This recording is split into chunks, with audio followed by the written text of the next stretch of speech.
Friday, December 12th, and I'm here with our message from Spirit, and let me tell you, I'm pretty upset. I've been sitting with something for a couple days that has broken my heart, and it's been percolating beneath the surface, and I feel that it's appropriate to speak to it here. As you're watching this on most likely a social media platform, social media is a part of my life. It's a part of a lot of people's lives. Now, I have a personal Facebook page. And on that personal Facebook page, I have a lot of different types of friends. I have old teachers from when I was in elementary school. I have family members. I have clients. I have people that just somehow know who I am, but I don't know who they are. And there's a lot of people of all types of political and spiritual persuasions on my personal Facebook page. Now, the other day, just scrolling through the timeline, I saw a woman's post, and she was talking about how heartbroken she was. She's part of a church. And I tried to go back to this post to find it, to refresh myself as to what the story was. And this woman had deleted it. Couldn't find it. I think it had caused and ruffled some feathers. This woman is part of a church, and the pastor or the person in charge was telling her, for whatever reason, that she was a bad Christian. Now, this woman's heart was broken. She had put her faith and she had lent credence to what this person had to say. I want to speak to this woman, and I want to speak to anyone who has a Christian background and who grew up in some of the more sour veins of the church. Now, I did not grow up in church. I didn't. I can remember my parents didn't have church as kids, and I can remember when I was a small kid, my mom thought that she would do the right thing and research some churches in our local area. And I can remember as she went around and talked to this one and talked to that one, she noticed that all they had to say was why you can't go to the church next door because they're bad. You know, the Methodists would say, don't go see the Catholics, and the Catholics would say, don't see the Baptists, on and on and on. And it was never about what the church could do for her or her family or her children. It was all about why the church next door was not appropriate. As a person who knew I was gay from a very young age, I didn't have church hammering me on the head in my own household, but I was exposed to a lot of people who were of a Christian or Catholic proclivity, and how they would call me or people that were like me an abomination. And I've worked through all of that, understanding where those people came from and what they were taught and how they were regurgitating and repeating what they were taught to be true. But here's my message for this woman. No person, not even the Pope, no person on this planet has the right to tell another human being that they're worthy or good. No person. From my experience doing the work that I've done, and the reason why I continue to do it is that every time I touch base with Spirit, there is an almost indescribable amount of love that comes from them. Love, compassion, and grace. And those experiences that I've had have taught me a lot, especially how every human being is a sum of their parts. We are the product of what we're taught and what we're exposed to. My husband was raised in a traumatically religious household, and he worked through it. Some people don't get to work through it, and I've noticed that over the course of being exposed to human belief systems, especially those of a Christian or Catholic nature. You have the churches and the people of God who preach God's eternal love. And then you have the churches and the people of God who preach God's eternal damnation. There are a lot of people suffering in this world because they feel that they have to earn God's love or jump through hoops to find themselves back in God's salvation. I think of the types of churches that say, well, you have to do this, you got to get baptized, confirmed, all of that, to kind of get your way back into heaven. And I know a lot of people can find peace and connection with those systems, but I'm here to tell you, nothing and nobody can separate you from your inherent divinity. The souls that we are, well, I like to think that they're just parts of God or parts of divinity that forgot itself to know the joy of union and connection and love. We and our souls are divine in nature, part of divinity. We come from love.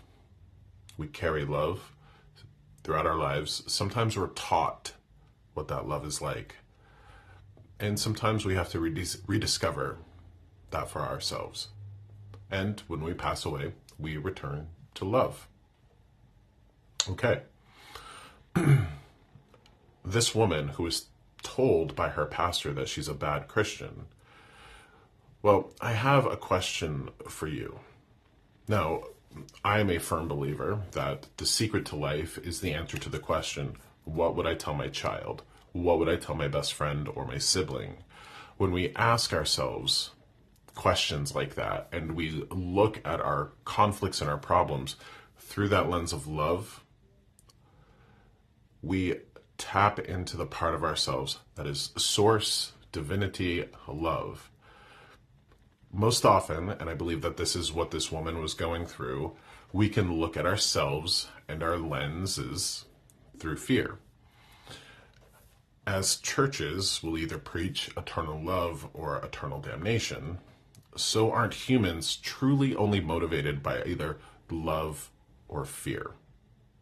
And for this woman who was told by her pastor, who is a human and who is a sum of his parts, who has a divine soul that he somehow has forgotten, well, for that woman, I would ask her, if somebody else was in your position, if somebody else was in a church and they were told by a pastor that they were a bad Christian, imagine if this happened to your sister, your best friend, or your daughter, what would you tell them? I imagine that you would tell them something very similar to what I'm saying here. There's absolutely no way another human being can determine your inherent worth, value, or divinity. Nobody can take your divinity from you. They can only make you forget it. They can only make you forget it. You are inherently divine. You are a part of God. And that creative force, whether you call it God or source or spirit or universe, the underlying motor is love. It's always been love. It will always be love. And I am a believer that a spiritual person or a spiritual practitioner worth their salt will always help guide a person back to the inherent divinity of their own heart. So when I ask you this question, what would you tell a child? And the answer you get hopefully will come through a lens of love. That helps you find that part of yourself like that. Now, I'm down with Jesus. I have actually met him, which is fascinating to me.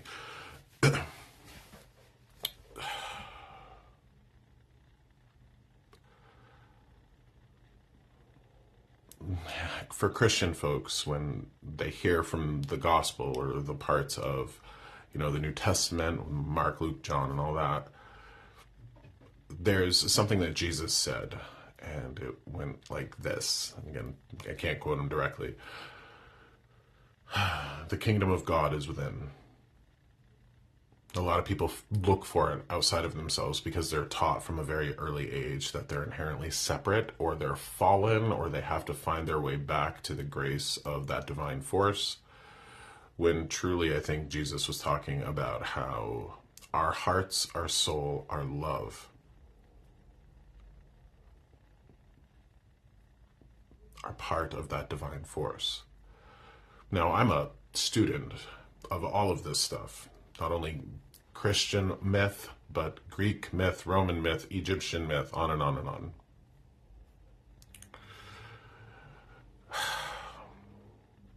I struggle with what people go through based on the stories that they're taught. Because if this woman that was told by her pastor that she was a bad Christian, if she was born 5,000 years ago, well before the birth of Christ, before the story of Mary and Jesus, well, what story would she know? She might be part of a culture that, talks about the spirits of the mountains or the spirits of the stars or what have you. There's a lot of different ways that we're trying to explain the universe and the natural world to ourselves. But if she was around 5,000 years ago, if she was around 10,000 years ago, the one common denominator that she would know is love. She would love her family. She would love her people. She would love her animals. She would love, because that's what she's inherently made of. I think about what advertising has done to the modern world and how it's taught people to hate their bodies. The maybe she's born with it, maybe it's Maybelline culture, is something that will cause us to hate ourselves. Unfortunately, a lot of us for most of our lives. And I say to this woman now, think about the part of your body that you dislike the most, and think about what you would tell a child if they felt the same way about their body. Think about what you would tell a sister or a best friend if they thought that way about their part of their body. You're either looking at yourself and your body through fear, or you're looking at yourself and your body through love. And to me, the devil, as it exists, is fear with a capital F. That man, that pastor who told this woman she was a bad Christian, in that way did the work of the devil, as far as I can tell. Caused this woman to fear that she might be missing some sort of arbitrary guidelines. And it is up to her whether she finds the heart of Jesus, the heart of love, the heart of God in her heart, or she carries fear through that process. My heart is broken for her, and I hope she finds connection through her community and through her peers, religious, spiritual, or otherwise, to see her own inherent value. And that's where I think we can find our superpower. Because tapping into that part of us that's love, well, what I've discovered about love, and I hope to not offer hokey or corny platitudes here, but love is the greatest superpower we'll ever tap into. When we have to carry a burden for somebody we love, we find the strongest version of ourselves. When we have to solve a problem for somebody we love, we find the smartest version of ourselves. So whether you have been raised in a narcissistic household, whether you had an awful ex that taught you to believe awful things about yourself, whether you are putting your faith in people that are just human and of some of their parts, and some of them get it wrong, nothing can take away that love you were born with. Nothing. That inherent part of you that is God, source, spirit, love, nothing can take you from that. Nothing can give you that, because that's what you are under all of your layers, and that's what you return to. So for me, in a more esoteric outlook, humans can sin, but it's not the abortions, it's not the sex before marriage, it's not gay sex, it's not that. Sinning to me is an activity that we can take part in where we separate ourselves from love, where we separate ourselves from that inherent loving part of ourselves through stories, through trauma, through pain. And I would encourage this woman not to sin against herself, Because in that moment when she was suffering, she needed to tap into that inherent love and give herself the guidance and wisdom she'd give a child if they were in the same position. So to this woman, remember that that part of you is inherently divine. I don't know you very well, but I can trust that you're not hurting anybody, that you're doing the best you can to live in this place of love and compassion and grace. I hope this helps. I hope she can see this. And I hope anybody else who's stuck in those places can also find that for themselves. Thank you for being here. Thank you for listening to me. And I hope that you, no matter who you are, no matter how you're watching this, can tap into that inherently divine part of yourself. To find me, my readings, my books, my podcasts, my meditations, you can find me online on my website at joshsimons.com.